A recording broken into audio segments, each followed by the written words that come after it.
Hello everyone. Today we will start Kritika chapter 2 मेरे संग की ओर दें। लेखिका मृदुला गर्ग। लेखिका मृदुला गर्ग ने इस पाठ में बताया है कि उनके परिवार की स्त्री सदस्य, जिनमें उनकी नानी, उनकी दादी, परदादी, उनकी मदर, उनके सारे सिस्टर्स, हर किसी के जीवन में अलग अलग खूबियाँ थीं। सभी लीक से हटकर कार्य किया करती थीं, सब एक से बढ़कर एक। इसी दौरान लेखिका ने बताया कि उनकी नानी, जो पर्दानशी थी, अनपढ़ थी किंतु पारदर्शी थी, उन्होंने जब उनके पति बैरिस्ट्री पढ़ने विदेश चले गए और काफ़ी वर्षों बाद जब लौट कर आए तो उनकी नानी ने देखा कि नाना की जीवन शैली पूरी तरह से परिवर्तित हो चुकी थी। नाना विदेशियों की तरह रहने लगे थे, पाश्चात्य संस्कृति को अपनाने लगे थे, लेकिन लेखिका की नानी ने कभी भी अपने पति की जीवन शैली को अपने जीवन में नहीं उतारा और ना ही अपने तौर तरीके को कभी अपने पति के जीवन में उतारने की कोशिश की और जिद की। सुना, उन्होंने अपना पूरा जीवन अपनी रुचि, अपने हिसाब से जिया। किंतु सबसे मज़ेदार बात तो यह है, जब लेखिका की नानी की डेथ होने वाली थी, उससे कुछ समय पूर्व उन्होंने अपने पति से अपने जीवन की आखिरी ख्वाहिश रखी और वह ख्वाहिश यह थी कि वह अपनी इकलौती पुत्री अर्थात मृदुला गर्ग की माँ, उनका विवाह एक देशभक्ति के साथ कराना चाहती थी और इसके लिए उन्होंने अपने पति से ख्वाहिश रखी कि मैं आपके मित्र प्यारेलाल जी से मिलना चाहती हूँ। उनकी ये ख्वाहिश सुनकर सभी हैरान थे, दंग थे कि जो औरत अपने पति से भी नज़रें मिलाकर बात नहीं करती, वह मरणासन पर पहुंचकर किसी पराये पुरुष से बात करना चाहती है, अकेले में मिलना चाहती है। किंतु उनकी ख्वाहिश के अनुसार उनके पति के मित्र प्यारेलाल जी को बुलाया गया और जब बुलाया गया तो उनकी बात सुनकर, उनकी ख्वाहिश सुनकर सभी हैरान रह गए। किंतु समय की जो मांग थी उसको समझते हुए, नज़ाकत को समझते हुए उनकी ख्वाहिश पूरी कर दी गई। सो लेट्स सी, पढ़ते हैं उनकी नानी के बारे में। सो लेखिका मृदुला गर्ग यहाँ बताती है, मेरी एक नानी थी, जाहिर है, पर मैंने उन्हें कभी देखा नहीं। मेरी माँ की शादी होने से पहले ही उनकी मृत्यु हो गई। शायद नानी से कहानी न सुन पाने के कारण बाद में हम 3 बहनों को खुद कहानियाँ कहनी पड़ी। नानी से कहानी भले न सुनी हो, बट नानी की कहानी जरूर सुनी और बहुत बाद में जाकर उसका असली मर्म समझ में आया, उसका रहस्य समझ में आया। पहले इतना ही जाना कि मेरी नानी पारंपरिक अनपढ़ और पर्दानशी औरत थी। सो अंडरलाइन दीज लाइन्स। जिनके पति शादी के तुरंत बाद उन्हें छोड़कर बैरिस्ट्री पढ़ने विलायत चले गए, विदेश चले गए। कैम्ब्रिज विश्वविद्यालय से डिग्री लेकर जब वे लौटे और विलायती रीति रिवाज के संग जिंदगी बसर करने लगे तो नानी ने अपने रहन सहन पर उसका कोई असर नहीं पड़ने दिया। न उन्होंने अपनी किसी इच्छा, आकांक्षा या पसंद नापसंद का इजहार पति पर ही कभी किया। So remember these characters are very important. So इस पाठ का हर कैरेक्टर अपने आप में एक खासियत लेकर आता है, एक नया प्रश्न लेकर आता है। सो आगे हम देखेंगे, पर जब कम उम्र में नानी ने खुद को मौत के करीब पाया तो 15 वर्षीय इकलौती बेटी मेरी माँ की शादी की फिक्र ने इतना डराया कि वे एकदम मुंहजोर हो उठी, जिद पर आ गई। उन्होंने लाइफ में कभी जिद नहीं की थी। सुना, नाना से उन्होंने कहा कि वे पर्दे का लिहाज छोड़कर उनके दोस्त स्वतंत्रता सेनानी प्यारेलाल शर्मा से मिलना चाहती है। सब दंग हैरान रह गए। जिस पर्दानशी औरत ने पराए मर्द से तो क्या, खुद अपने मर्द से मुँह खोलकर बात नहीं की थी। आखिरी वक्त में अजनबी से क्या कहना चाह रही होगी। सुना, पर नाना ने वक्त की कमी और मौके की नज़ाकत की लाज रखी। सवाल जवाब में वक्त बर्बाद करने के बजाय फौरन जाकर दोस्त को लिवा लाए और बीवी के हुजूर में पेश कर दिया। अब जो नानी ने कहा वह तो और भी हैरत अंगेज करने वाला था। उन्होंने कहा, वचन दीजिए कि मेरी लड़की के लिए वर आप तय करेंगे। मेरे पति तो साहब हैं और मैं नहीं चाहती कि मेरी बेटी की शादी साहबों के फरमानदार से हो। आप अपनी तरह आज़ादी का सिपाही ढूंढकर उसकी शादी करवा दीजिए। यह बात लेखिका मृदुला गर्ग की नानी अपने पति के मित्र प्यारेलाल जी से कर रही है। प्यारेलाल जी जो देशभक्त थे, स्वतंत्रता सेनानी थे। कौन कह सकता था कि अपनी आज़ादी से पूरी तरह से बेखबर उस औरत के मन में देश की आज़ादी के लिए ऐसा जुनून होगा। बाद में मेरी समझ में आया कि दरअसल वे निजी जीवन में काफ़ी आज़ाद ख्याल की रही होगी। ठीक है, उन्होंने नाना की ज़िंदगी में कोई दखल नहीं दिया, न उसमें साझेदारी की, न उनकी जीवन शैली में हिस्सेदार बनी। So underline these lines are very important. न उसमें साझेदारी की, पर अपनी ज़िंदगी को अपने ढंग से जीती जरूर रही। पारंपरिक घरेलू उबाऊ और खामोश ज़िंदगी जीने में आज के हिसाब से क्रांतिकारी चाहे कुछ न रहा हो, पर दूसरे की तरह जीने के लिए मजबूर न होने में असली आज़ादी कुछ ज़्यादा ही थी। सो आई थिंक नानी का कैरेक्टर आपको समझ आया होगा। आफ्टर दैट, खैर, इस तरह मेरी माँ की शादी, लेखिका मृदुला गर्ग की माँ की शादी एक होनहार पढ़े लिखे लड़के से हुई, जिसे आज़ादी के आंदोलन में हिस्सा लेने के अपराध में ICS के इम्तिहान में बैठने से रोक दिया गया और जिसकी जेब में पुश्तैनी पैसा धेरा एक नहीं था। माँ अर्थात मृदुला गर्ग की माँ के बारे में बता रहे हैं। नानी की ख्वाहिश थी कि उनकी इकलौती पुत्री की शादी देशभक्त से हो, लेकिन यहाँ तो कुछ उल्टा ही हुआ। शादी तो देशभक्त से हो गई, किंतु नानी की माँ आज़ाद ख्यालों की थी। उन्हें वह बहुत नाजुक थी, ऐसा लगता था कि परिजात हो। साथ ही उन्हें विदेशी रहन सहन बहुत पसंद था, किंतु देशभक्त ख्यालों वाली माँ की इच्छा के अनुसार उनकी शादी एक देशभक्त से हो गई। सो नाउ लेट्स सी, हम उनकी मदर के बारे में पढ़ेंगे और ध्यान रखेंगे उनकी मदर में क्या खासियत थी। सो नाउ, जब लेखिका की माँ की शादी एक ऐसे पढ़े लिखे व्यक्ति से हुई जो स्वतंत्रता सेनानी था, उनके जेब में पुश्तैनी पैसा धेला एक नहीं था। माँ बेचारी अपनी माँ और गांधी के सिद्धांतों के चक्कर में सादा जीवन जीने और ऊंचे ख्याल रखने पर मजबूर हो गई। हाल उनका यह था कि खादी की साड़ी उन्हें इतनी भारी लगती थी कि कमर चनका खा जाए। रात रात भर जाकर वे उसे पहनने का अभ्यास करती, जिससे दिन में शर्मिंदगी ना उठानी पड़े। वे कुछ ऐसे नाजुक थी कि उन्हें देखकर उनकी सास यानी लेखिका मृदुला गर्ग की दादी ने कहा था, हमारी बहू तो ऐसी है कि धोई पोछी और छींके पर टांग दी। गनीमत यही थी कि किसी ने उन्हें छींके पर से उतारने की पेशकश नहीं की। क्यों नहीं की, उसकी भी दो वजह है। पहली यही कि हिंदुस्तान के तमाम बाशिंदों की तरह उनके ससुराल वाले भी साहबों से खासे अभिभूत थे, प्रभावित थे, और लेखिका मृदुला गर्ग के नाना पक्के साहब माने जाते थे। बस जात से वे हिंदुस्तानी थे, बाकी चेहरे मोहरे रंग ढंग पढ़ाई लिखाई सब में अंग्रेज थे।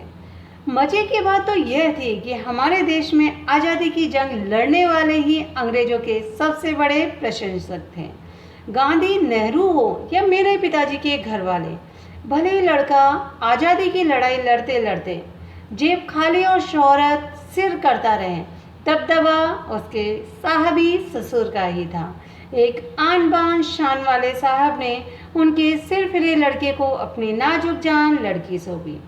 उससे रोमांचक और क्या था। नानी की सनक भरी आखिरी ख्वाहिश और नाना की रजामंदी वे रोचक उपकथाएं थी जो कहानी के तिलिस्म को और गाढ़ा बना रही थी। दूसरी वजह माँ की अपनी सक्सेस थी।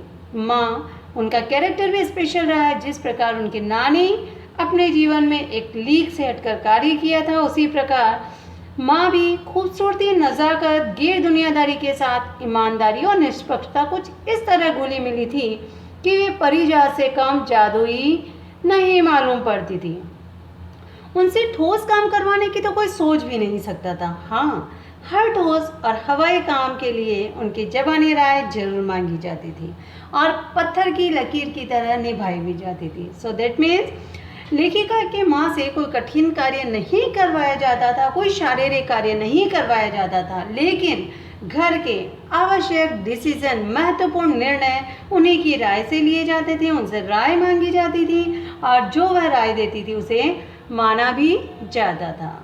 सो नाउ नेक्स्ट, मैंने अपनी दादी को कई बार कहते सुना था कि हम हाथी पे हल ना जुतवाया करते हैं, हम पे बैल हैं। सो नाउ दैट मीन्स हाथी से कठोर कार्य नहीं कराया जाता है, उसे नाजों से रखा जाता है।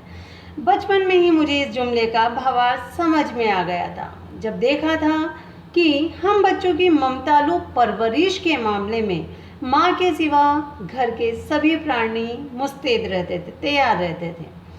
दादियाँ और उनकी जेठानियाँ ही नहीं, खुद मर्द जात और पिताजी भी। सोना यहाँ बताया गया है कि लेखिका की माँ कोई कठिन कार्य नहीं करती थी, यहाँ तक कि वे अच्छी माँ भी नहीं थी। अब उनके बच्चों की सारी परवरिश, उनके बच्चों की सारी ख्वाहिशें घर के और सदस्य पूरी किया करते थे। सो नेक्स्ट, पर ठोस काम न करने का यह मतलब नहीं था कि माँ को आज़ादी का जुनून कम था। सब में आज़ादी का जुनून अपने अपने हिसाब से था। वह भरपूर था और अपने तरीके से वे उसे भरपूर निभाती भी रही थी। जाहिर है कि जब जुनून आज़ादी का हो तो उसे निभाना भी आज़ादी से चाहिए। जिस से पूछकर उसके तरीके से नहीं, खुद अपने तरीके से जीवन जीना चाहिए। हमने अपनी माँ को कभी भारतीय माँ, इंडियन मदर के जैसा नहीं पाया। न उन्होंने कभी हमें लाड किया, न हमारे लिए कभी खाना पकाया और ना ही अच्छी पत्नी, बहू होने की सीख दी। कुछ अपनी बीमारी के चलते भी वे घर बार नहीं संभाल पाती थी। सुना, इससे पता चल रहा है कि लेखिका की माँ नाजुक होने के साथ साथ बीमार भी रहा करती थी। उन्हें संगीत सुनने का शौक था, बुक्स पढ़ने का शौक था। सुनाओ, आगे हम देखेंगे कुछ अपनी बीमारी के चलते भी वे घर बार नहीं संभाल पाती थी, पर उससे ज़्यादा हाथ उनकी अरुचि का था। इन कार्यों में उन्हें रुचि ही नहीं थी। उनका ज़्यादा वक्त किताबें पढ़ने में बीतता था। सो दैट मीन्स वो बुक्स पढ़ने की शौकीन थी, बाकी वक्त साहित्य चर्चा में या संगीत सुनने में, और वे सब बिस्तर पर लेटे लेटे ही किया करती थी। फिर भी जैसा मैंने पहले कहा था, हमारे परंपरागत दादा दादी या उनकी ससुराल के अन्य सदस्य उन्हें न नाम धरते थे, न उनसे आम औरत की तरह होने की अपेक्षा ही रखते थे। उनमें सबकी इतनी श्रद्धा क्यों थी, जबकि वह पत्नी, माँ और बहू के किसी प्रचारित कर्तव्य का पालन नहीं करती थी। साहबी खानदान के रोब के अलावा मेरी समझ में दो कारण थे। माँ में भी दो डिफरेंट स्पेशलिटी थी जिसकी वजह से सब उनका सम्मान करते थे। फर्स्ट, उनके फादर साहब थे। उसके अलावा और कारण बता रहे हैं, वे कभी झूठ नहीं बोलती थी और वे एक की गोपनीय बात, एक परिवार के किसी एक सदस्य की सीक्रेट बात कभी दूसरे पर जाहिर नहीं होने देती थी। पहले के कारण उन्हें घर वालों का आदर मिला हुआ था और दूसरे के कारण बाहर वालों की दोस्ती भी मिली हुई थी। दोस्त वे हमारी भी थी। माँ की भूमिका हमारे पिता बखूबी निभा देते थे। मुझे याद है बचपन में भी हमारे घर में किसी की चिट्ठी आने पर कोई उससे यह नहीं पूछता था कि उसमें क्या लिखा है, भले वह एक बहन की दूसरी बहन के नाम लिखी हुई चिट्ठी ही क्यों ना हो। और हाँ, यह जानने को बेहाल हो कि बीमारी से यह उभरी या नहीं। छोटे से घर में 6 बच्चों के साथ सास ससुर आदि के रहते हुए भी हर व्यक्ति को अपना निजत्व बनाए रखने की छूट थी, सबकी अपनी पर्सनल लाइफ थी। इसी निजत्व बनाए रखने की छूट का फ़ायदा उठाकर हम 3 बहनें और छोटा भाई लेखन के हवाले हो गए, राइटर बन गए। लीक से खिसके, लीक से हटना, परंपरा से हट के कुछ कार्य करना। अपने पूर्वजों में माँ और नानी ही रही होती तो गनीमत रहती, पर अपनी एक परदादी भी थी। अब परदादी का किस्सा तो सबसे ही अलग है। परदादी के बारे में लेखिका बता रही है, परदादी को भी कतार से बाहर चलने का शौक था। उन्होंने व्रत ले रखा था कि अगर खुदा के फजल से उनके पास कभी 2 से ज़्यादा धोतियाँ हो जाती तो वे तीसरी दान में कर देती थी। आवश्यकता से अधिक संग्रह नहीं करती थी। और इसको देखकर, दादी की क्वालिटी को देखकर ऐसा लग रहा है कि वे जिन समाज में अपरिग्रह की सनक बिरादरी जिन समाज में अपरिग्रह की सनक बिरादरीवार हरकत नहीं करती थी, इसीलिए वह सब तो ठीक था। पर उनका असली जलवा तब देखने को मिला जब मेरी माँ पहली बार गर्भवती हुई। अब देखेंगे किस प्रकार परदादी ने, उस समय की बात बता रहे हैं जब लड़कियों के जन्म पर कोई उत्सव नहीं मनाया जाता था, लड़कियों को की शिक्षा की कोई व्यवस्था नहीं हुआ करती थी। उस समय भी लेखिका की परदादी मंदिर गई और मंदिर में जाकर मन्नत मांगी कि उनकी पतों का पहला बच्चा लड़की हो। यह गैर रवायती मन्नत मांगकर ही उन्हें चैन नहीं पड़ा। उसे भगवान और अपने बीच पोशीदा रखने की बजाय सरेआम अपनी मन्नत का ऐलान कर दिया। लोगों के मुंह खुले के खुले रह गए। उनके फितूर की कोई वाजिब वजह ढूंढे न मिली। सब कुछ समझ ही नहीं आ रहा था कि लेखिका की परदादी ने अपने परिवार में पतों के लड़की होने की मन्नत क्यों मांगी, क्योंकि उनके परिवार में इनसे पहले भी लड़कियां जन्म ले चुकी थी।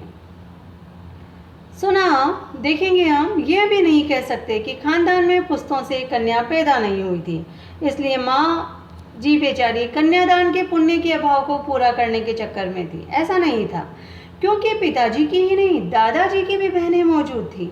हाँ, पहला बच्चा हर बहू का बेटा होता रहा था। खैर, माँ जी ने अपनी तरफ से कोई सफाई नहीं दी, बल्कि बदस्तूर मंदिर जाकर मन्नत दोहराती रही। और दादी जी की परदादी के बारे में यह भी कहावत है कि उनका गॉड से बेतार का तार जुड़ा हुआ है। वह यहाँ कुछ मांगेगी और गॉड उसे तुरंत पूरा कर देते थे। हम देखेंगे, खैर, परदादी मंदिर जाकर मन्नत दोहराती रही। पूरा नकुड़ गांव जानता था कि माँ जी का भगवान के साथ सीधा साधा तार जुड़ा हुआ है, बेतार का तार। इधर वह तार की स्थिति, उधर से टन से तथास्तु बजता था। मेरी दादी तो पहली मर्तबा ही तैयार हो गई थी कि गोद में खेलेगी तो पोती, पर माँ जी की आरज़ू किस तरह रंग लाएगी उसका उन्हें गुमान न रहा होगा। लड़की की गैर वाजिब जुस्तजू सुन भगवान कुछ ऐसी अफरा तफरी में आ गए कि 1 न 2 पूरी 5 कन्याएं एक के बाद एक धरती पर उतार दी। भगवान को क्या कहें, माँ जी के सामने तो नामी चोर भी अफरा तफरी में आ जाते थे।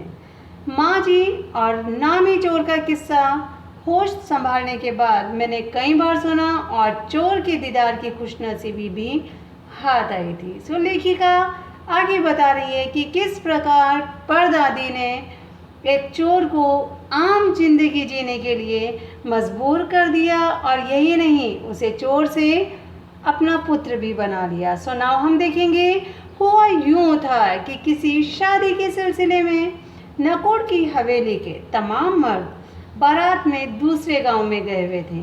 औरतें सज धज कर रत जगा रही थी, मना रही थी। नाच गाने और ढोलक के थाप में शोर में नामी चोर कब सेंध लगाकर हवेली में घुसा, किसी को खबर ना हुई। पर चोर था बदकिस्मत, जिस कमरे में घुसा उसमें माँ जी सोई हुई थी। अब हम देखेंगे, चोर जिस कमरे में घुसा वह दादी जी का कमरा नहीं था, किंतु हुआ कुछ यूँ कि शोर शराबे से बचने के लिए परदादी जी ने अपना कमरा बदल दिया था। वह दूसरे कमरे में सो गई थी और बदकिस्मती से चोर भी उसी कमरे में जा छिपा था। सो हम देखेंगे, चोर था बदकिस्मत, जिस कमरे में घुसा उसमें माँ जी सोई हुई थी। औरतों के शोर से बचने को वे अपना कमरा छोड़ दूसरे में जा सोई थी। चोर बेचारा तमाम जुग्राफिया दिमाग में बिठलाकर उतरा था। उसे क्या पता था कि इतनी बड़ी बूढ़ी पुरखिन जगह बदल देगी इतनी आसानी से। खैर, बुढ़ापे की नींद ठहरी। चोर के दबे पाँव की आहट से ही खुल गई। कौन? माँ जी ने इत्मीनान से पूछा। जी मैं। चोर युगों से चला आ रहा पारंपरिक असंगत जवाब दिया। जी मैं, सिर्फ इतना बोला। पानी पिला? माँ जी ने कहा। जी मैं? चोर झिझक कर रह गया। वह सोच रहा था, मैं चोर हूँ, मैं कैसे पानी पिला सकता हूँ। तब तक माँ जी बिस्तर के बराबर में टटोल कर देख चुकी थी। लोटा खाली था, पानी का लोटा। माँ जी उसे इंस्ट्रक्शंस देती है और बोलती है, ऐसा कर, यह लोटा ले और कुएं से पानी भर ला, पर देख कपड़ा कस कर बांधे रखियो और तरीके से छानियो। अब दादी माँ का इस तरह से कहना था और चोर घबरा गया, क्योंकि चोर के मुंह पर भी कपड़ा बंधा था और कमर में भांग बंधी थी। सुना, अब चोर देखता है, चोर घबरा गया। अंधेरे में इन्होंने कैसे जाना कि उसके मुंह पर कपड़ा बंधा है और कमर में भांग बंधी है। भगवान से उनका तार जुड़े होने की खबर उसे थी, पर बुढ़िया भांग भी छानती होगी एकदम यकीन न हुआ। इसी से कुछ हैरान परेशान हो उठा। जल्दी कर भाई, माँ जी ने कहा, बड़ी प्यास लगी है। पर मैं तो चोर हूँ। मारे घबराहट और धर्म संकट के चोर सब कुछ सच कह गया। हुआ करे, माँ जी ने कहा, प्यासे को पानी तो पिला, चोर है तो क्या पानी नहीं पिलाएगा। पर देख, मेरा धर्म न बिगाड़ियो, लोटे के मुंह से कपड़ा न हटाइयो, हाथ रगड़ कर धो लीजो और पानी कपड़े से छान कर भरियो। आप चोर के हाथ का पानी पी लेंगे, चोर ने कहा। कहा न रगड़ कर धो लीजो, सब नाच गाने में लगे हैं। तेरे और भगवान के सिवा कौन धरा है जो पिलाएगा। अब फिर से दादी माँ ने भगवान का नाम ले लिया। भगवान वहीं कहीं उसके बराबर में धरे हैं। सुनकर चोर कुछ ऐसा अकबकाया कि लोटा उठाकर चल दिया। पूरे एहतियात के साथ पानी भरकर लोटा तो पहरेदार ने धर दबोचा। कुएं पर देख लिया गया था। ओके, तब माँ जी ने लोटे का आधा पानी खुद पीकर बाकी चोर को पिला दिया और कहा, एक लोटे से पानी पीकर हम माँ बेटे हुए। अब बेटा, चाहे तू चोरी कर चाहे खेती, बेटा बेचारा किस लायक रह गया होगा।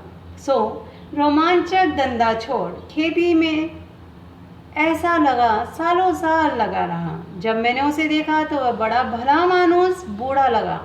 मुझे डरा डरा और हैरान सा भी लगा। अब खानदानी विरासत कहिए या जीवाणु का प्रकोप, उन दो सनकी बूढ़ियों के बीच मैं अच्छी फंसी। एक तरफ माँ जी के चलते अपनी लड़की होने पर कोई हीन भावना मन में नहीं उपजी, दूसरी तरफ नानी के चलते देश की आज़ादी को लेकर नाहक की रोमानी हो चली। सुनाओ, लेखिका खुद के लिए कह रही है, यहाँ मैं लेखिका है। So I think that chapter is very lengthy chapter. So next part हम नेक्स्ट डे करेंगे। Thank you, have a nice day.